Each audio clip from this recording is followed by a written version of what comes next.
Hello everyone. Today we're making this crinkle vine ring, which is so interesting to make. The whole idea is to make a ring that has a process but looks natural and organic when finished. This is one of the rings I wear a lot, and it is a garnet and is a similar technique to the one we're making today. And then the one with the green stone, the agate, it has the herringbone pattern in the wire across the ring. So you can make a completely separate little herringbone. Let's begin. Cut 50 centimeters of 1 millimeter copper wire and wrap it around your ring mandrel, at least 2 sizes larger than the size you want. And you'll see that I am wrapping those bands around the ring mandrel, but not evenly. I'm overlapping them, winding them backwards and forwards, and completely differently to the way we usually make rings. This crisscrossing of the wire as you wind the band adds to the viney look. You don't want to overdo the crisscrossing, but you can see it's a gentle process here, where a couple of them overlap and I end up with the 2 little tails, which is what we want. Now we're going to take it off the ring mandrel and secure the band, and take each of your tails, wrap it around the group of wires, and leave a big gap of 2.5 centimeters between your wraps. So there will be a nice big gap at the top of the ring. This is the strangest looking ring when it is in this process, and there is a plan, I promise you, and it will work out. So you're wrapping one side and make sure it's nice and neatly secured at the end so that it's squeezed together nicely, it looks good, and that there are no little snaggy bits of wire. Make sure the little ends are tucked away. And of course, wrap both sides the same way. Now, at this point, I can see that if we had longer tails, there could have been more decoration on this part of the ring.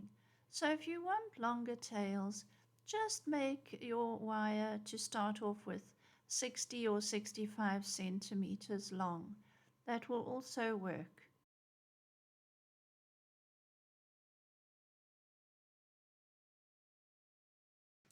Right, so now we're going to set those little wraps, put it on your metal ring mandrel, and tap only on the wrapped areas, just to set it and to make sure that those wires don't slip around when you are moving everything else into place.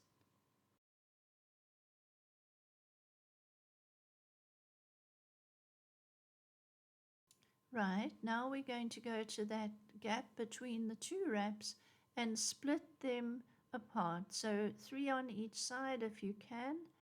This copper is a bit tough, so I'm going to anneal the band and heat it up with my little blowtorch. Get it nice and soft. And then once I've heated it enough, put it into the water quickly and it'll soften the metal.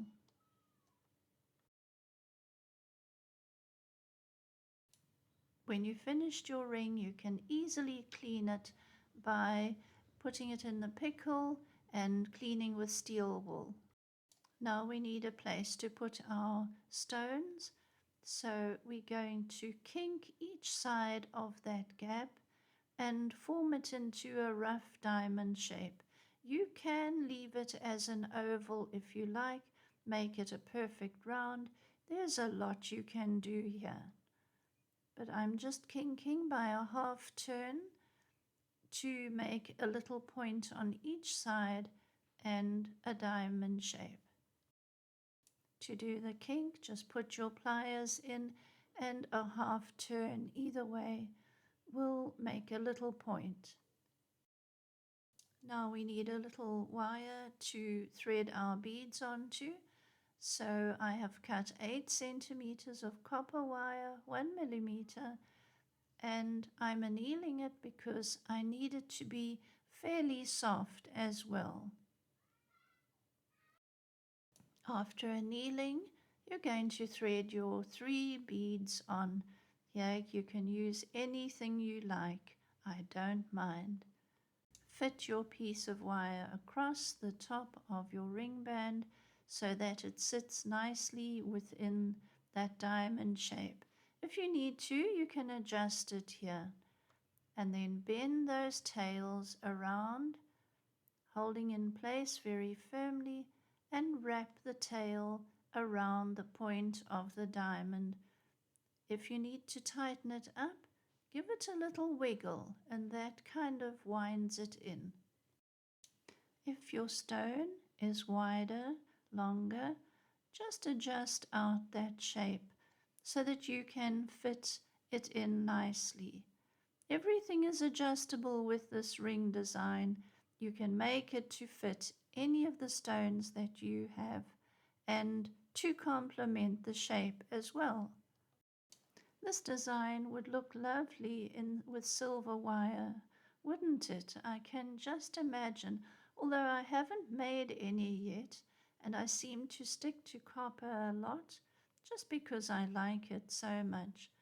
But a little bit of silver or even mixed copper and silver, that would also be absolutely beautiful.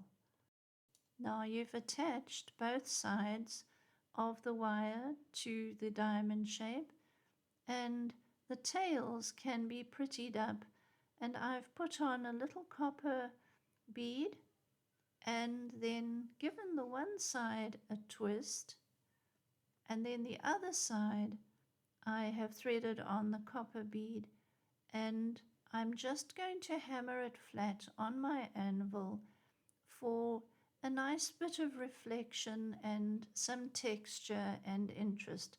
So it doesn't have to be a mirror finish on each side. Each side of that set of stones can be a little bit different. I'm just picturing all the possibilities here, and that little tail could be wrapped as well, a coil, anything is possible here. Now we're going to crinkle the ring band, and this is a lot of fun. I enjoy the process. So you can see I'm trying it on and it's still too big. It's not the size 7 that I want, and by crinkling that ring band, it's going to bring the size down to the one I want. So always take this into account as well. So to crinkle, we're just going to take each wire of the band and pull it out into a nice viney shape. Try a little bit, get your confidence, bend a bit out, bend another one, crinkle another one in, overlap them, and see how you do. And trust your own artistic ability. You know you have it. Now isn't that pretty? Polish up your ring with steel wool to finish off.